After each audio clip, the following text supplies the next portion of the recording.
that as of 2022, that is last year, no, there was no foreign investment in River State. You can imagine how important River State is, especially the economy of River State. No foreign investment, not even one that was noticed last year.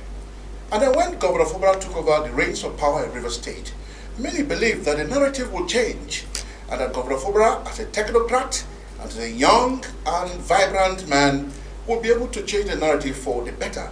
And then with foreign investment, the economy of River State will be stimulated, and then there will be competition, and then it will be better for everybody in River State. Line, distractions from left, right, and center. Impeachment threat on the governor. The House of Assembly, the hallowed chambers of the Assembly got burnt, and then some members are threatening to impeach the governor. This led to so many of the actions and inactions that we see play out. Crises here and there. Factions in the Assembly. One is saying he's the Speaker, and another is also claiming he's also the Speaker. And then there was also a court order. The other one before the Justice Nanagogo verdict has also said that both parties should remain at status quo pending the determination of the court case before that honorable court. Today, as we see, the State House of Assembly has been demolished by the River State government with a promise to quickly fix it. Some say is renovation, others say it's a complete demolition to rebuild the River State House of Assembly for the better. Because according to the government,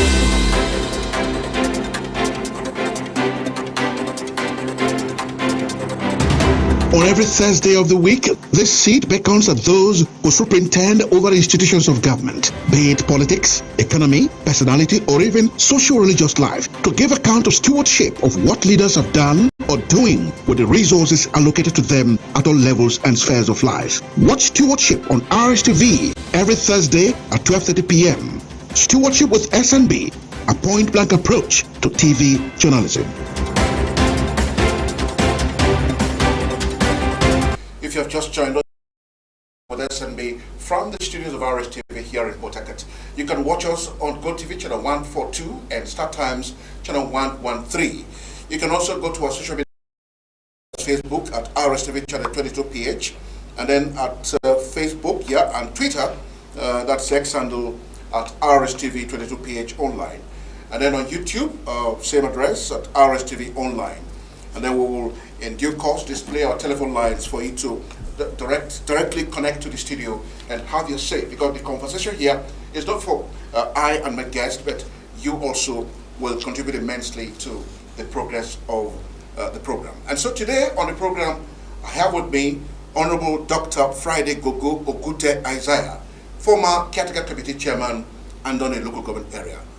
Dr. Isaiah, welcome to our program. Thank you very much. Thank you, the viewers. Yeah. All right. The crisis in River State is no longer news to even the newborn. That there is political crisis in River State. Since 1999, we have had. Since None 1999, of seasoned politicians came out to contest for the position of governor of River State. But God, in His infinite mercy, used the past governor, Mr. Wike, to bring a candidate of the choice of the people, not minding the qualification, of not minding the intimidating political profile of those that joined to contest for the election. And this is how we come about seeing Sim. And you can bear me witness that Sim was unanimously. I remember what happened in my place. It's like it's a nomination thing. Everybody come out and Sim was like the only candidate. So you can see the outcome. So it appears it was well marketed to the people. Well marketed, one. Two, the man is a technocrat. Angle, not the usual politicians.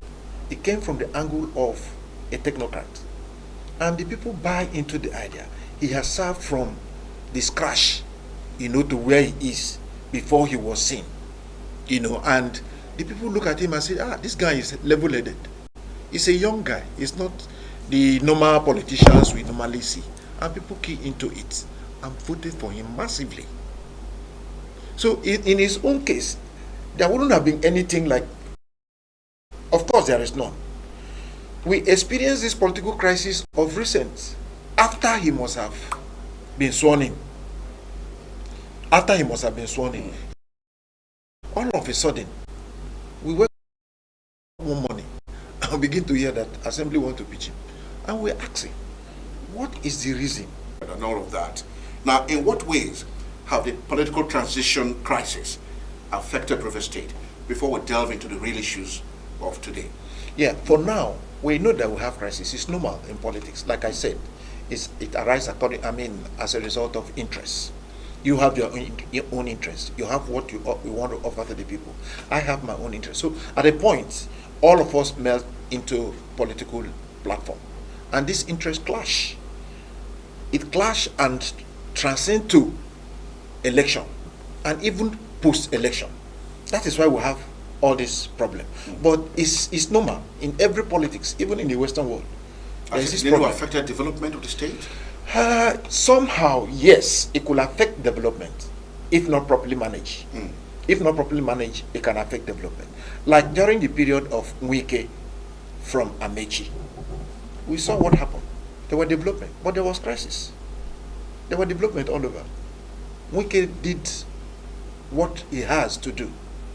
There was development. River State grew. You getting me?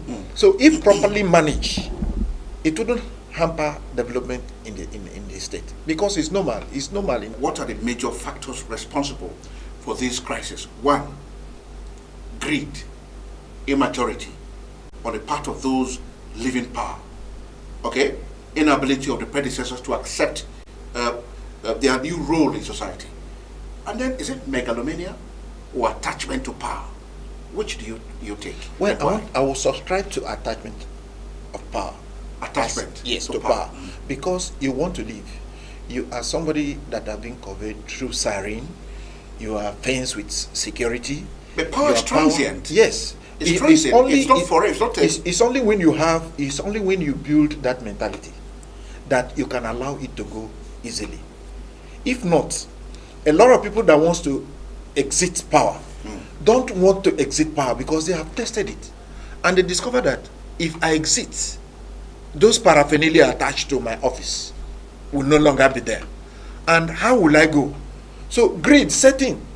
The people will now say, oh, I won't allow it go. Let me get somebody, let me get a stooge, let me get somebody that I can fall back to, that will give me protection.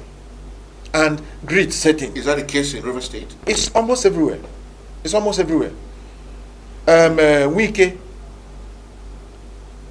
Wike conducted election and bring in Fubara. Let me just put it that way. Bring in Fubara. Fubara take over government. And within a space of 6 months, Fubara is threatened to be impeached. We listened to Wike's utterances on the social media, and we discovered that this man is involved. And why is it so? Is it that the man you told us that is good, the man you told us that Rivers people will enjoy, is no longer what you think? This man has been with you for over years, and you found no fault in him. You only found fault in him within these 6 months. Why is it so? That means something must be fitting. And that thing that must be fitting is what we are asking. And if we're not able to get it, we will attribute it to greed. We will attribute it to hunger for power. We will attribute it to anything anybody can imagine because he has refused to. Because one is wondering, impeachment is a very serious thing. And one is wondering if Governor Fubara has actually committed an impeachable offense within these 5-6 months that he held at the state. He became governor of River State. Do you think he has actually committed an impeachable offense? If not so, what will be the reason of those who are calling for his impeachment? See, could you tell us? It's the $1 million question everybody is asking. To me, I have never seen Governor Fubara approve or sign budget to say, look, he has not been able to fulfill the budgetary mandate he promised the people. He has not. Fubara constituted the executive of the council, and all this council with what we are meant to understand are the past. Some of them, most of them are from the past government, and we heard that it's Wike that nominated this. It's his fault that he has Wike, because they have not been able to tell us, look, Fubara has stolen Rivers money, or is incompetent to handle the office given to him. They have not been able to tell us. So what we sum up with, getting our information from grapevine, or what we think should be responsible, is just greed. Somebody somewhere might be expecting more than what is happening. Somebody somewhere might be afraid of what he has done, and perhaps seeing a situation where this thing will not be the way it is, and is threatened. And that is why we are saying that, look, House of Assembly, you should be independent enough. You should be independent enough to know that you come from a constituency. You don't come from the mandate of a particular person or governor. You come because of the mandate, and you have to represent the people wherever you are as a lawmaker. Now, if anything happens, fall back to your constituent and discuss with them. Look, this is what we are seeing.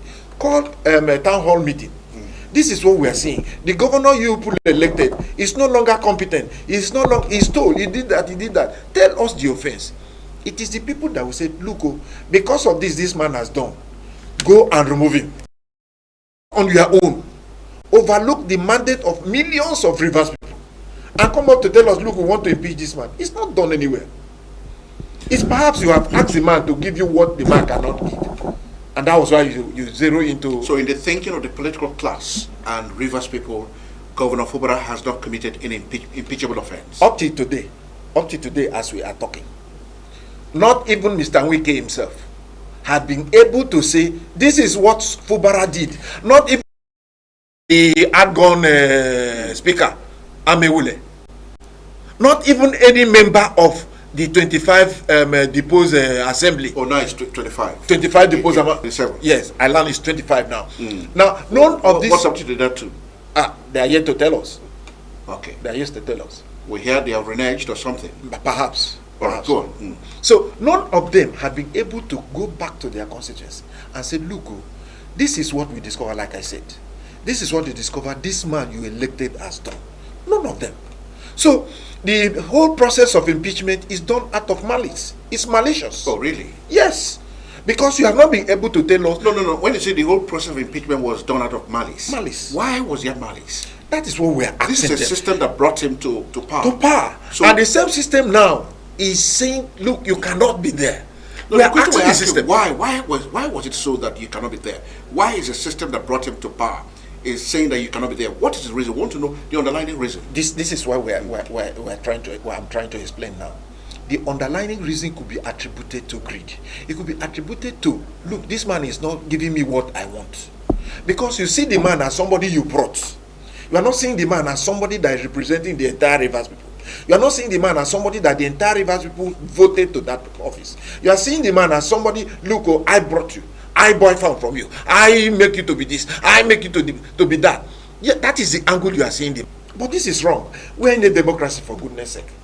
We're in a democracy. It is the people that elected this man. It is not because of the form you bought. It is not because you single-handedly sit down somewhere without involving anybody and you say, look, I'm bringing you as governor. And no, it's not. That is what people don't understand. Up to today, the question you are asking me, I'm throwing back to the assembly. I'm throwing it back to Mr. Wike. I'm throwing it back to those that feel that Fubara should not serve Rivers. We're throwing it back to them. Tell us. If you don't tell us, this is what we think could be responsible for your action. Just yesterday or so, the Minister of the FCT, Nyesom Wike, birthday, and one of those who publicly congratulated him on his birthday was the governor of Rivers State. Yeah. And he was quoted to have described him as my Oga, quote and unquote. Yeah. Do you think that my Oga has actually helped the governor of Rivers, Mr. Governor? No. You see, he who pay evil for good, evil will not depart from him. Say that again. He who pay evil for good, evil will not depart from him. Governor Fubara knows his antecedent, his trajectory. He knows one way or the other he has passed through this man. And the man is the former governor of Rivers State, and he's celebrating his birthday. I don't but he's fingered as the major detractor rather, who has been on the forefront of trying to destabilize the government. So, should the governor still be relating with him, or describe him publicly as Mayoga? Is it helping matters? Well, I don't see anything wrong in that. I don't see anything wrong in that. You can't say because you have misunderstanding with your father, and you will take off his name. But it has gone beyond ordinary misunderstanding. Misunderstanding is great. When somebody wants to take, food from you, away from you, what does that mean? No, it doesn't make like Wike is saying every day. If you watch his utterances, you will see that Amechi, the previous governor, who made him the chief of staff and subsequently a minister, was out. He doesn't refer to them. I don't see it as a good approach. He doesn't refer to him as somebody he has passed through. But this man is saying, look, I know we have issue. I know we have misunderstanding. I know you don't want me to serve after bringing me. But that does not take the fact that I will not give you that respect as my predecessor. We'll come to the former governor's utterances. We have a video clip to also show to Rivers State. It's been trending on social media, but we will have to play it any moment from now. But just before we play that video, Justice Oda Idanagogo of the Federal High Court gave an ex parte order in favor of Edison here, that he is now haven't moved. That's 25 now. They say haven't moved to APC. He is now the Speaker of the Rivers State House of Assembly, leading order for people and all of that. Some persons have described that judgment as judicial rascality. What's your take on that? It cannot be described as judicial rascality. This judgment comes after the 25 vacated their seats because they are lawmakers. They are conversant with the wordings of the Constitution, and they know that it is spelled out in the Constitution that the moment you are elected into the assembly and you decamp from the party that sponsor you to that seat, the moment you decamp from, you cease to be a member of that assembly. That is clear. You are not a lawyer, perhaps from the layman's point of view. Yeah, it's not layman because it's there in the law. Section it's 109. 109 is written in English. If it is written in Arabic or Greek, Latin, then I would say, okay, somebody should interpret it for me. But this one is written in English, and we can read and understand that this is the spirit of this section. And because of the spirit of that section, the judge rely on it to say that, look, there is no order in the eye of the law. There is no other assembly member. These 25 are no longer assembly member. This is the elected assembly member. Do you think the other members that have moved to APC have gone to sleep now? Whether they go to sleep or not, we have the law that guides us. Whether you are sleeping or not sleeping, you must sleep with the law. You must sleep on the law. You must sleep with the law. If you sleep outside the law, then you are out of the way. If you sleep up, because that is the guiding Bible that guide your do's and don'ts. So if you move outside that Bible, you are no longer within the space. You have gone out of it. These people knew. The previous governor had also said so.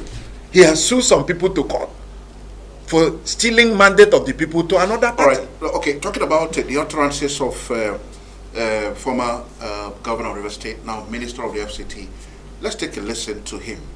Some of the statements he had made when he was governor of Rivers State in relation to a party and of course being in one party, being in a position in the party, an elected position in the party, and then moving to another one with that position. Okay. Let's take a listen to him. Control room, please assist us. I will never leave PDP. I will never disappoint PDP. If I disappoint PDP, I will never have peace in my life. to make a pronouncement. So everybody will have to be careful. You give somebody an umbrella, the next day he defects. Another party, I join another party. Can you transfer vote? I will never leave PDP. I will never disappoint PDP. If I disappoint PDP, I will never have peace in my life. To make a pronouncement. So everybody will have to be careful. You give somebody an umbrella, the next day I will never leave PDP. I will never disappoint PDP. If I disappoint PDP, I will never have peace in my life. To make a pronouncement. So everybody will have to be careful. You give somebody an umbrella, the next day he defects. I will never leave PDP. I will never disappoint PDP. If I disappoint PDP, I will never have peace in my life. To make a pronouncement. So everybody will have to be careful. You give somebody an umbrella, the next day he defects. EFCC will come. He said, no, let me join them, so EFCC will not be against you. You carry the vote of another party. I join another party. Can you transfer vote? You work hard for somebody to win the election. Tomorrow the person say, no, I have defected. If you are defected, you know, to superintend, to say who becomes who, whatever, in River State. Somebody say me. It may happen in Lagos State, but it will not happen in Rivers. As a governor, I will come and go. I can't stop it. I must come and go. All the Kevin left. You've never heard of me saying that you will do this, you will not do that. The day my tenure, by the grace of God, ends, I go. That's how God wants it. I am not going to impose anybody on this state. I will not do it. You see what happened in Edo State? You see what happened in Edo State? You see what happened in Anambra State? Even in River State, did not happen. Did it not happen? There's nothing you can do. People will change. People will, if there's anybody you want to bring in office that you think will do according to what you want, then you must be joking in your life. Then you're not a student of. When I hear people declaring for APC, saying that they want to continue the good job of Mr. President, the good job of people dying every day, the good job of Naira falling every day, I feel so ashamed that we have gotten to the level where sacrificing, people will come and say, look, I want to continue the good job of Buhari. What is the good job of Buhari? Of hunger is a good job, of poverty is a good job, of insecurity is a good job, of the economy falling is a good job. It's such a shameful thing. Don't mind them, don't mind them. When you see don't mind them, don't mind them, don't mind them, don't mind them, don't do another way. I said don't mind them, don't mind them, don't mind them. I said don't mind.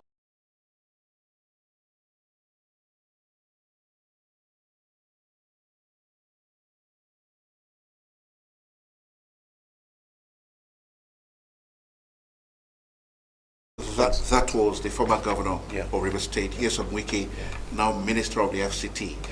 Some of the things he spoke against are what is happening today. But you are a politician. What are the takeaways from those utterances? I just feel that Governor Wike, I know, in 2015, Governor Wike that was brought to us by President Goodluck Jonathan and Prince Uche Secondus. Governor Wike that PDP brought to us is the same Governor Wike that is in the scene today. It will amount. Why do you think so? Yes, because all that is happening, the governor said you cannot carry another party mandate to another party. Today you are seeing with umbrella, another day you carry the mandate to go another side. He can carry the votes to the other. He has said this consciously. He said this with all his. He is a lawyer. So today, if the revise is the case, then I will be suspecting integrity brigandage. Really? Yes, I will be suspecting integrity brigandage. Something is wrong. Because somebody who has gone to rise to this level of being addressed as His Excellency cannot be talking from two mouths. Are you suggesting that the 25-member assembly members were misled by him? I'm not saying they were misled. Those people are adults. But they acted on his advice? They acted on their own volition. Oh. That is what I would say. Because you can't tell me the people we nominated or elected to the House of Assembly to represent us will at this point be relying on a third-party wrong advice. I don't know whether you're getting me. They cannot be relying on a third-party wrong advice because they are conversant with the letter of the law.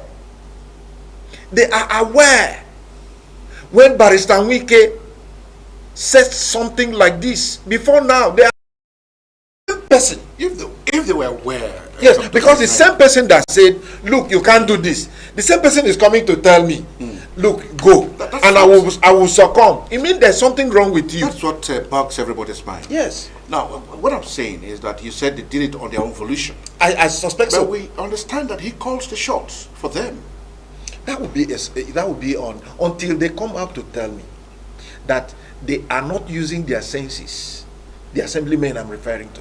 Until they come out to tell the position we give to them. Otherwise, if you are the same person that come to my unit, that come to my house to campaign and tell us what you will do, and you now come back to tell me, somebody tell me I should decamp to this side, he will give me plot of land in Abuja, he will give me this, he will give me this, and I should do this.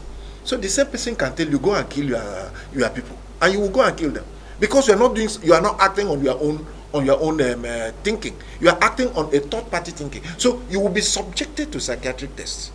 So are you suggesting he should be subjected to psychiatric if tests? they convince the world that it was their exit from PDP or from 109 the court is of the open. Constitution. The court is open. My greatest fear these days in Nigeria is the judiciary. But armed with Justice Onari vacant, how does this pan out? Edison here acted based on court order. Court order has validated his speakership. Order has validated members of House of Assembly that are in his house. Court has validated it. So if court has validated it and he acted on that valid order, I think there's something wrong with it. But the constitutionality and legality of 4 persons against 25 persons is what has thrown legal luminary and politically conscious people into somewhat confusion, because a situation where 4 members are now greater than 25 or 27 members, as the case may be. We saw it last dispensation during Amechi period. We saw it. It happened. It happened last time. But this one, the only variance in this case is that this one has legal teeth. It has legal backing. You can see the budget was presented to them just after the court validation. The court validated. So by law, they are no longer 4.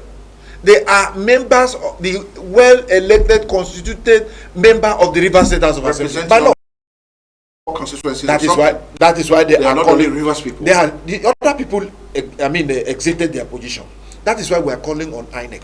The party PDP has written to INEC that they should come and conduct elections so that other interest constituency could also be carried along in the assembly process. Court has written to them. So for between you and I today, these people are not 4. They are members of the River State House of Assembly until INEC will come and conduct election and fill in those vacant positions.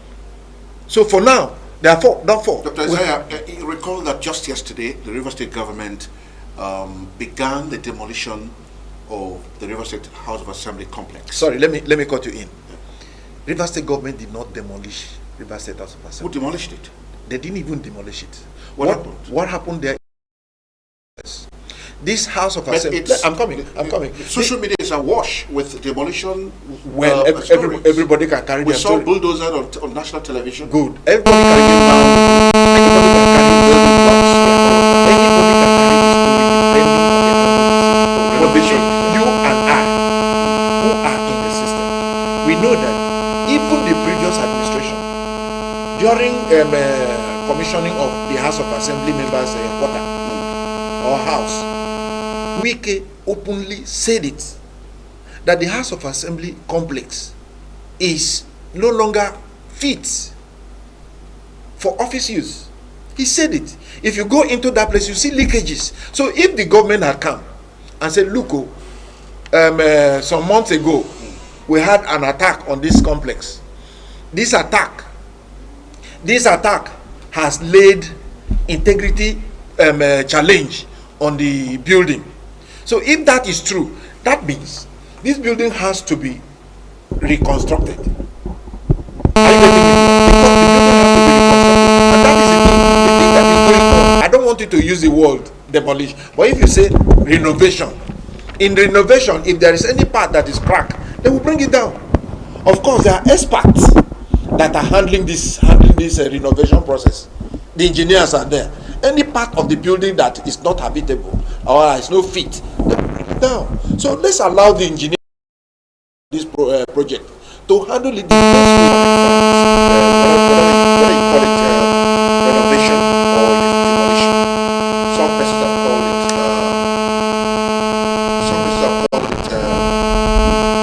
wastage of public funds. What's your take on it? It's not wastage. See, you can call it wastage if there is nothing wrong with the building. You are aware that the building was attacked. There was a in the building. Are you advising anybody to go into it, to go and experience another, what do you call it, disease or sakwe or yakwe, where building collapse and kill children?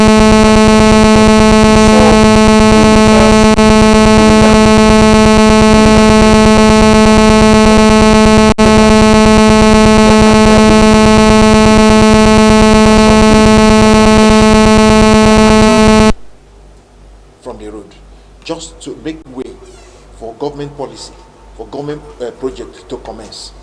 Am I right? Now, people are saying that, look, this building is no longer fit. This building is over 16 years, over 20 years.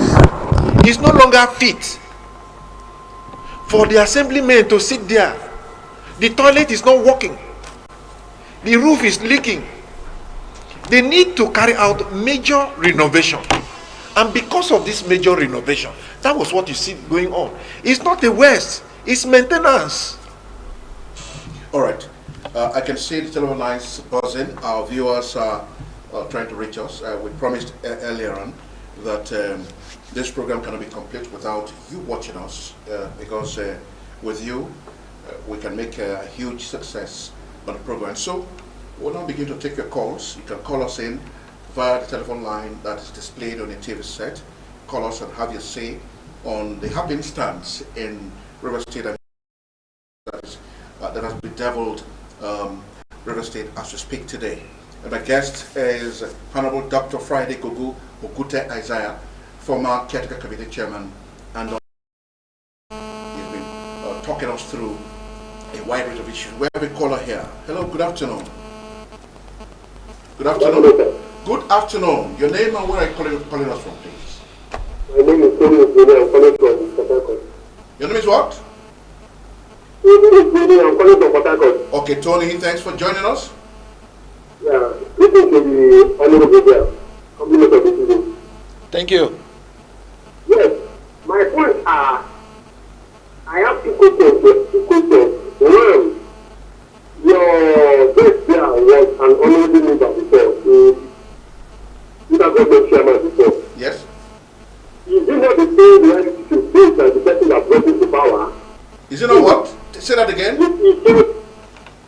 If he said that out with the innovation, if he said the act is over 20 years, Okay. can we be demolishing out every act that goes against you? If the dynamite area, if the act is dynamited,